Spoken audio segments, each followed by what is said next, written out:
Good morning. Morning. So, episode 5.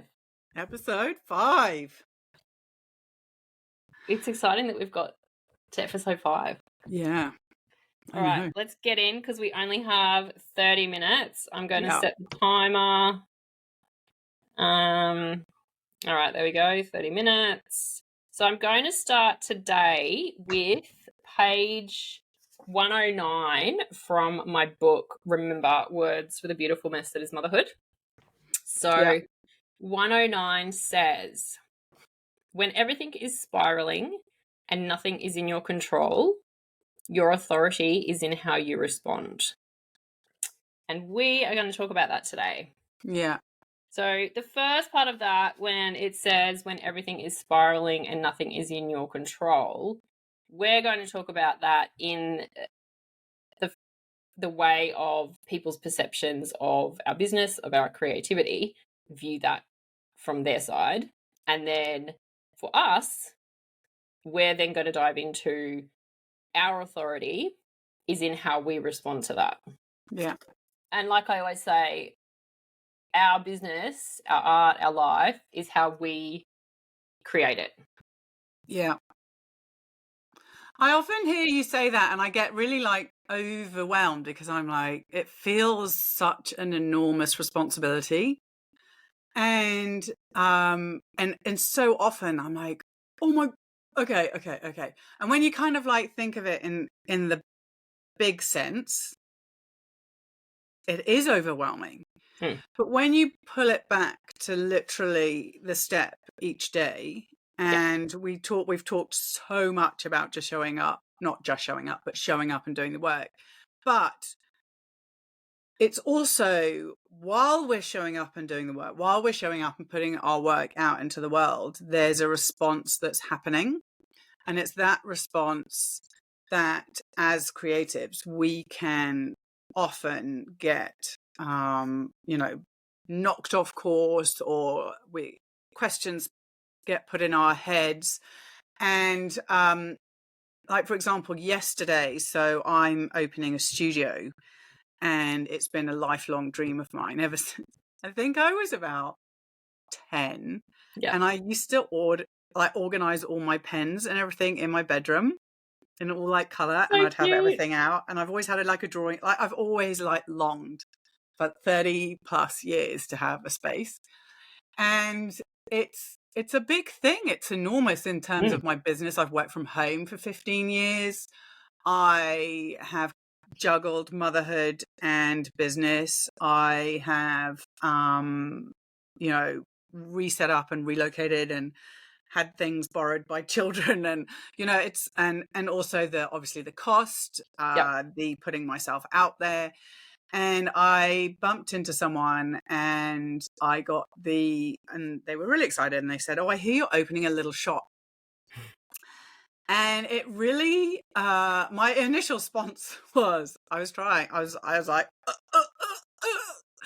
and my initial response was like, well, there's actually nothing little about what I'm doing. It's quite a small space, of course. And if you're talking about that, yes, it isn't huge. But the space I'm making for my art, my business, my opportunity, opening up that space for opportunity is massive. Other women in your community, that's huge. Yes.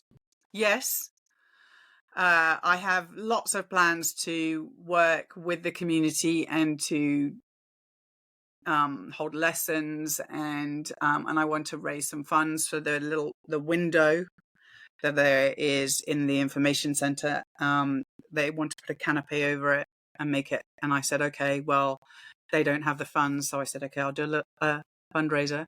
And I know I keep going to say little, and it's just a natural word that we use, but I think it's so ingrained and it has such an impact. And often it can have an impact on our ideas and our creativity and our ability to believe.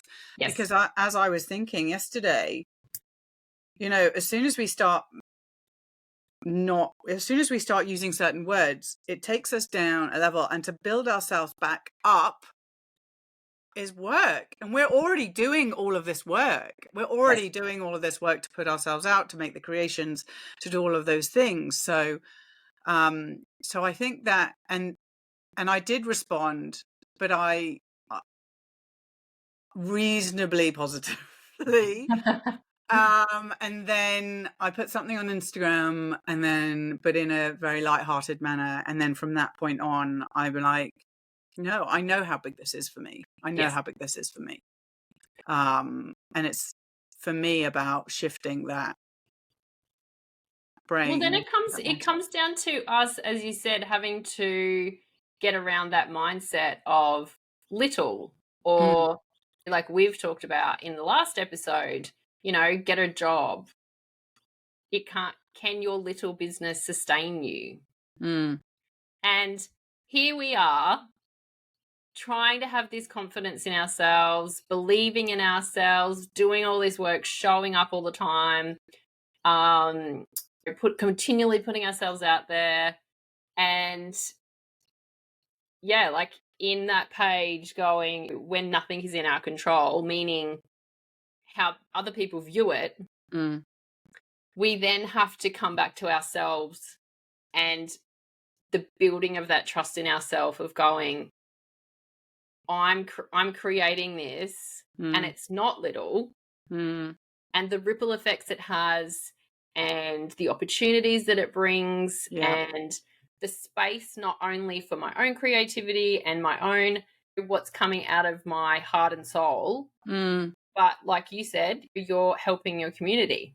Like, these aren't little things. And we're continually pushed down into this little box or this little area or something little, when in fact the impact that women have, not just in their own lives but in their community, and they're setting examples for themselves, for their peers, for their colleagues, for other women in the community, the younger women in their community. I'm getting teary now because I'm like, it's not little. No. Oh God. But you know, as well, is that I've spoken, because I've got newspaper up in the window at the moment because it's not ready. But I've started having conversations, and it's not just the younger, it's the older ladies. I've had conversations with 3, and our community is not massive, so you know, I've had conversations with 3 different ladies who I don't really know on the street, and it's like they open up. I used to paint, and I used to do this, and we, you know, and I was in this group, and it's like there's opening, this space, and I'm having on the window in vinyl letters, space to create. And although it's my space, it's my studio, I want it to feel like an opening. Like I want it to feel like an opening. And it is a really, really big thing. And and I don't want, my hesitation, you know, is saying all this is I don't want people to worry about what they're going to say, because I'm just going to like pull it apart. But I just think that it was such a reminder for me personally that education of what I'm doing, why I'm doing it, my message, my why behind it all, it's on me to share that and to impart that. And I absolutely, I think often we can, and I've done it so many times, in that I'll share something and then I'll get upset, either, you know, because social media hasn't responded, or we create a book and we don't sell many copies, or we put it on an exhibition and not many, like, but unfortunately, and fortunately, because it can be a really fun journey, is that, and it does reinforce that message of showing up and doing the work, but it's also about the message and the education around it. You know, if you're a plumber, would you show up on Instagram and say, I've got these lovely pies. They'll look great in your house. You have to Let me fix your explain what sink. they're for. You have to explain. And I know that art isn't functional, but in some ways it is functional. It is, because what it's doing is it's decorating our home, or it's making It's us feel. emotional. It's Art emotional. is Yeah. emotional Yeah. functionality. Yeah. It feels so deeply. Yeah. Yeah. Yeah. And I think there is this trap that we can fall down in, going, I've created this beautiful thing. It's really icky and I have to put a price tag on it, but I know that it's worth this. And I know that the hours I've invested, all the materials, all the X, Y, and Z. And there's such an expectation on the viewer, on the receiver, on the investor, to go, okay, well, you've sort of journeyed and now you're here, but it's almost, we have to create this gap. We have to create this emotional, almost physical gap of saying, this is where you fit. This is what we were talking a little bit about yesterday, is creating this space so they can naturally, the viewer, the investor, the client, they can bring themselves in and go, I can see myself here. I can see myself sitting in the living room enjoying that piece of art. I can see myself in Reading those that song. photographs. I can see myself in that community. Yeah. And that's the space. That's the space. And it's also, as artists, that's why I'm excited about creating an actual physical space, because I'm, so many people, particularly around our community, they have this, they want to create stuff, but they're maybe living on farms where the farms are such a big, encompassing. It's life. It's life. It's tractors and animals and thousands of them. It's like, where does my painting, my photograph, my interest in this thing, where does that fit? And that's really what. Well, it's creating opportunity. It's Yeah. creating opportunity, and I think life, everything we create is art. Our life, our love, our paintings, our photos, our dinners, our relationships, our conversations, it's all art. And, so creating that opportunity for, like you said, maybe a farmer's wife, or an older lady who perhaps was a farmer's wife, who's now not a farmer's wife, but she never had that opportunity to express herself in a different way, or create that painting that she's always wanted to create, or and you're creating the space and the opportunity and the experience for these women to come back to themselves, to express themselves in a new way or a different way, or maybe they have always dreamt of themselves having a space that they could go to. I would love a space like that to go to. I think it'd be fabulous. Yeah. And for, like you were saying yesterday, like, we're both in our 40s, and so, we're at different stages in our life and so for a kind of older woman to have a space where she thinks, oh, I can go there and I will be comfortable. Yeah. And I will be accepted. I can explore, or whatever her reasoning is. The impact in that is huge. Yeah. Like, I remember when my grandma was in the nursing home, they did an art class like every Wednesday or something. And grandma painted this A4 size piece of paper, and it was of lorikeets. The whole family was fighting over the painting because we didn't even know grandma could draw. Yeah. This was weeks before she passed. Yeah. She was 90 when she finally painted a painting. Oh my gosh. Like, it's so important. These spaces are so important. Well, funny you should. It's funny, isn't it? Hearing you say that. My grandma used to paint too, and I used to go round to her house. This is my dad's mum, and they were up on the wall, but it was never really spoken about, and never really. Yeah. And her sister was a seamstress at the Royal Shakespeare Company for years, like 30 years, in the 50s, 60s, 70s. Incredible. Yeah, so she used to make all the costumes, and she was Incredible. on her own. And as a spinster, is that the word? Yeah. She used to drive this little Mini. Aunt Lorna, she was my like, and she had all of these buttons and fabrics, and Incredible. she's sort of my inspiration, really. Yeah. And it's that I used to always love going to her house. She was quite little. I'm going to say Yeah. little because she was quite little. She was probably Yeah. only about 5 foot. Yeah. And yeah, it was, but she was incredible. She was an incredible, strong, interesting Yeah. woman that was part of, like you say, part of the community, creating, Yep. part of that art Yeah. scene. And yeah, My dad's mum was similar. So when we were little, we would go to Nan's house, and she had like the sewing room. And I always remember her sewing room. It seemed huge, and she had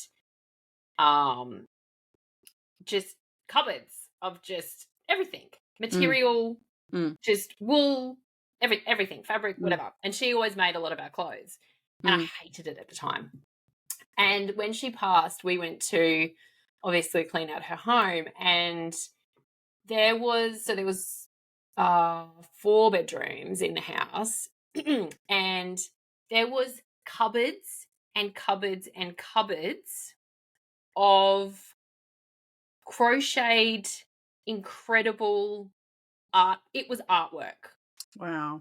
And we didn't even know, but she'd won like first prize, like at like the Echo, we call it. So it's like this big show in Queensland, and it's huge, like hundreds of entries. Like she had hundreds of first prizes. Wow. No one even knew this stuff. You know, Yeah. like she had her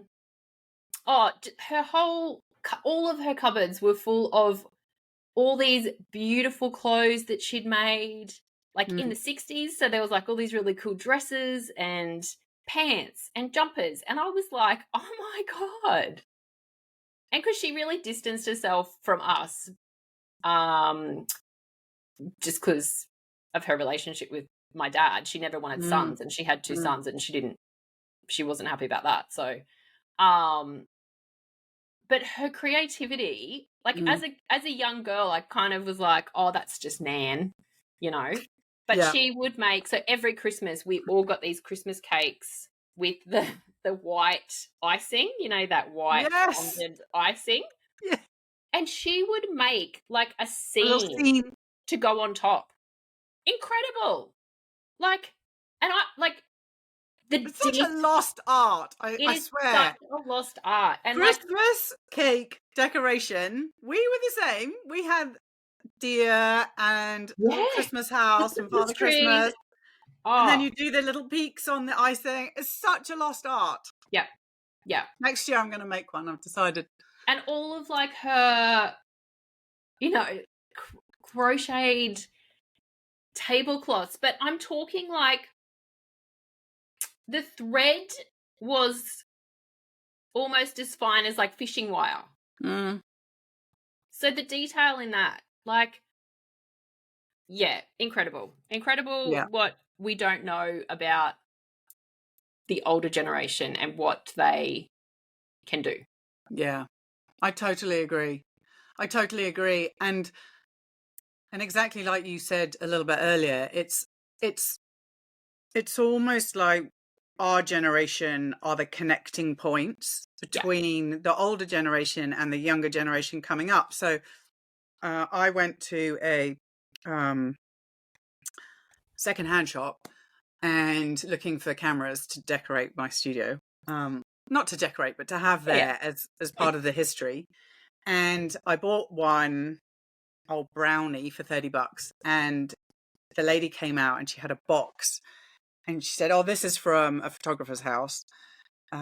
We're just gonna, it's junk to us." And in there were lenses and the magnifiers that you look through to look at contact sheets. And there were about 3 or 4 different older, not current digital cameras. Yep. And I think because they're more current, Yep. they don't have that sense of, "Oh, look, it's really old." But actually, Nostalgia. it is really old. Like, it's part of the, and even our children coming up now, they will look at it and say, it would be like having maybe a 20-year-old mobile phone. Yep. And it's those connecting points, because I often think about, and I know we talked about this yesterday when we were having a conversation, just the two of us. If you say this is an antique, it's 100 years old, and then it has value, and then, but then there's this gap of this time, and obviously vintage and retro and that sort of thing has kind of filled in that gap to a certain extent. But then there's this time frame that we're discounting the last year, the 2 years, the 10 years. And so what happens is our brain goes, this is current, and that's historical.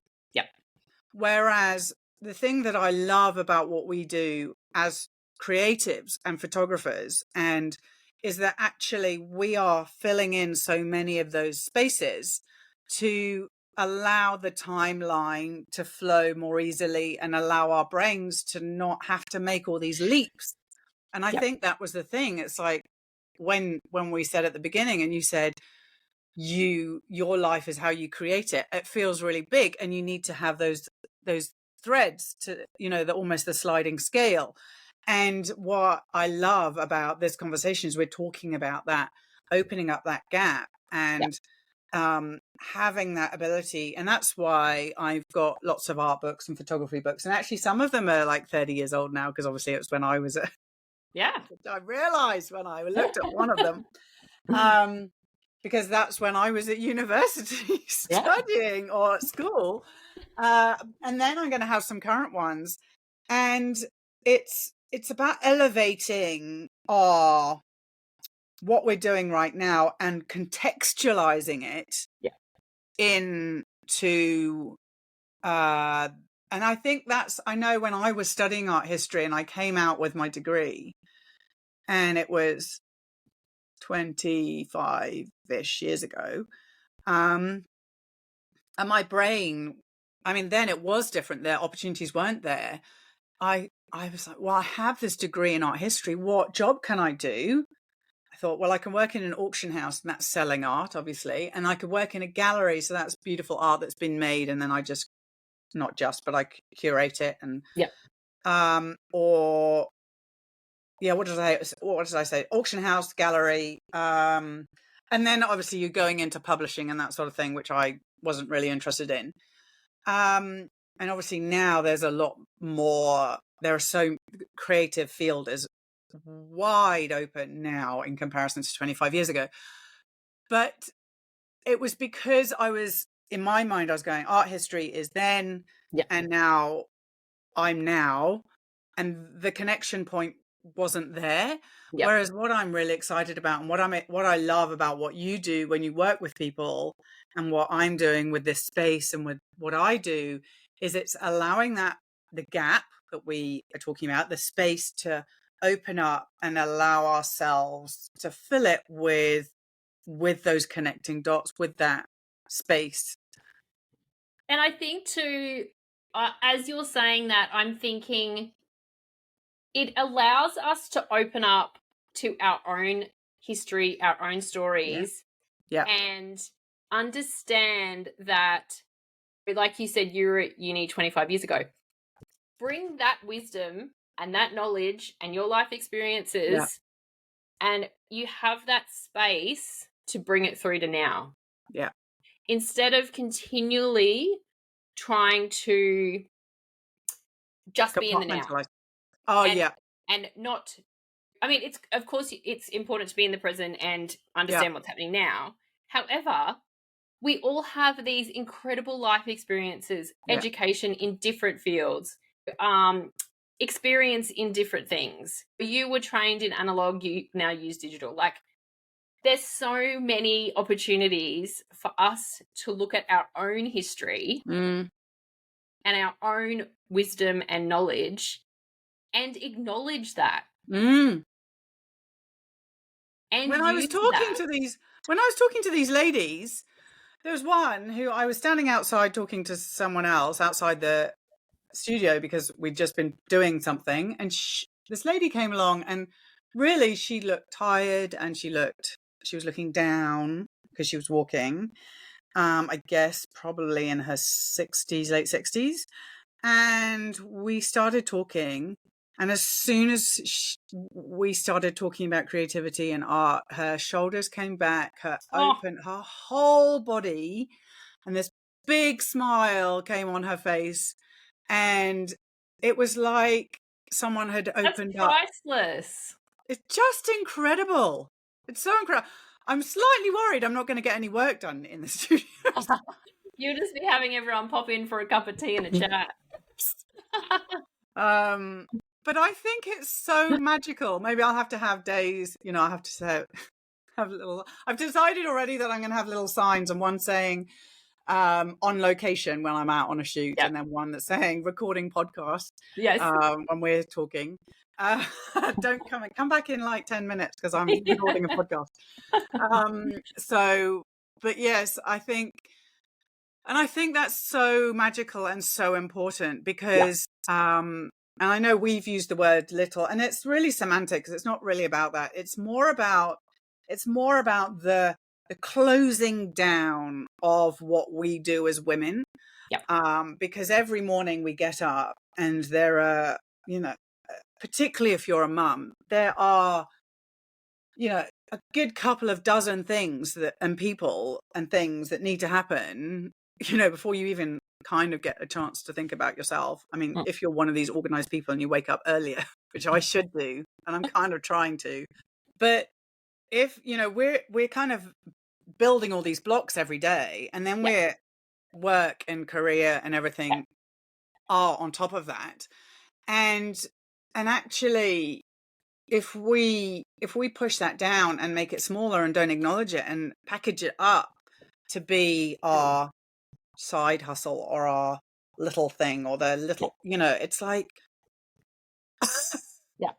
it comes back to when I hear you speaking like that, it comes back to, like we were saying in the last episode, about how creative business can be. Yeah. It's the same with life. Life is so creative. Like this morning, Scott rang and he's like, shit, I left the bloody truck keys in my pocket in my work pants from yesterday. Can you bring them round? And he's at the moment, they're on site and it's like 5 minutes from home. And so it was literally like, oh, okay. So I'd got up early. I'd already done yoga and, whatever. But it was like, it was just having that movement and openness of, okay, let me just quickly shuffle a few things because I need to be back before 8 o'clock because I'm talking to Chloe. And it's being creative in your thinking in your whole life. Yeah. I think, but that's what women are doing already. Yes, exactly. And we don't acknowledge that it is creative and it can be fun, and don't put so much pressure on ourselves to be so serious all the time. Like everything will work out. Yeah. And when we're open, as you said, like that lady's chest opened, her face opened, you automatically see, when you're in that space, new opportunity. Yeah. And your brain just shifts. Yeah. And new pathways are going, yes, like this is what could happen. Imagine what could happen. Yeah. And you like, become more approachable and more, and people want to work with you more, and all of that sort of stuff. And that opens opportunity in itself. Yeah. Definitely. And it is a practice. I always say business is a practice, art is a practice, You're not always going to get it right. Mm. It's a practice. Yeah. But so is life. Mm. Yeah. And the expectation as well, just because we're doing something. Oh, God. It's 30 minutes. Right. Yeah, I'm just going to, so just because we're doing something, we can't automatically expect others to understand it, to want to buy into it, without any kind of effort or education or guidance or hand-holding or and people don't have to, because they have their own stories, their own opportunities. But by us being ourselves, and as you said, making or creating the life and the art and the business that we want to create, and being true to that and showing up and, you know, opening space and opening gaps in conversation, in art, in spaces, in, you know, and making it bigger.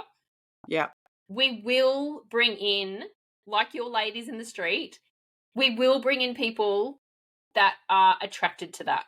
Yeah, For absolutely. a reason. Absolutely.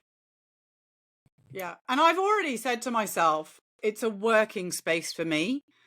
And in terms of number of people through the door, it doesn't need to be massive for it to work, which is one of the fantastic things about being located where I'm located. Because I know if you're in a city, it would be totally different. It's like a studio space is going to cost me thousands, and therefore I have to be able to cover that. So my expectations are, this is actually a space for me to take my work out of my home, to give more space for my children and our connection at home. And then it's a space to be able to show my work bigger than on Instagram. And it's a space to have meetings. And even I've said to a few local people, you know, it doesn't have to be ladies, but I've said, if you want to hold a business meeting in here, I can just go next door to the cafe and have coffee, and you can use the space. And that's the thing. It's that multifaceted opportunity. And that's what I'm excited about. And you're bringing awareness of the spaces in a community. Like you said, this space has sat vacant for a while. You're bringing a new awareness of what a space can be. Yes. It's a funny space. It's been a chemist. It's been a wellness studio. It's been a hairdresser. And that's why I essentially overlooked it, because I thought, and it's quite an unassuming space. And I thought, I don't really want to be in a space that's sort of kind of overlooked and kind of passed by, and, you know, and it was actually someone, lovely. So then you make it a destination. Yeah, exactly. Yeah. It's exciting. It is. Yeah. It's amazing. Watch this space. Literally. Maybe that's what we should call this episode. Watch this space. Yes. That's a good one, actually. We'll call it that. Perfect. Job done. All right. I'm going to stop this one, and we'll go on to the after 30.